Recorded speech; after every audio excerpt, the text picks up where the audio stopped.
আজ জামাই ষষ্ঠীতে মায়ের কাছে এসেই চলে গেলাম রান্নাঘরে। দেখতে গেলাম বাবা কি কি বাজার এনেছে।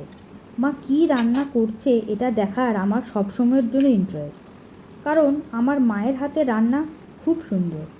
যাই হোক, দেখলাম মাটন আর ইলিশ দুটোই আছে। আমি অমনি মাকে বলে দিলাম, তুমি মাটনটা করো আর ইলিশটা আমি করছি। আর ইলিশ বলতেই আমার মাথায় যেটা আসে সেটা হলো ইলিশ ভাপা। আমি জানি সব বাঙালির প্রায় তাই পছন্দ। চলো দেখে নেই আমি কিভাবে রান্নাটা করলাম। প্রথমে আমি মাছগুলোতে স্বাদমতো নুন আর হলুদ দিয়ে ম্যারিনেট করে রেখে দিলাম কিছুক্ষণ। যেহেতু তোমরা দেখতেই পাচ্ছ মাছের পিসগুলো একটু বড় আর অনেকগুলো, তাই আমি যেই কড়াইতে রান্না করব সেটাতেই মশলাগুলো মিক্সড করে নিলাম। আলাদা করে অন্য কোনো টিফিন বক্স ইউজ করলাম না।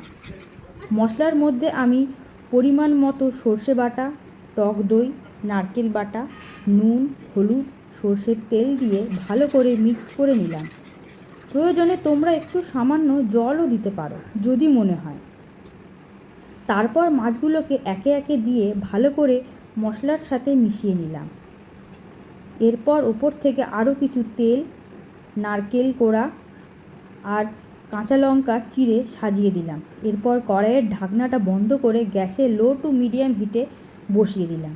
আমরা এই রান্নাটা করতে 20 থেকে 25 মিনিট লেগেছিল। এই ভাপা ইলিশ গরম ভাতের সাথে দারুণ লাগে। যদিও আমরা ফ্রাইড রাইসের সাথে খেয়েছিলাম, বাড়ির সকলের আমার এই ইলিশ ভাপা খুব ভালো লেগেছিল। তোমরাও চাইলে এমনিভাবে ট্রাই করতে পারো। টাটা।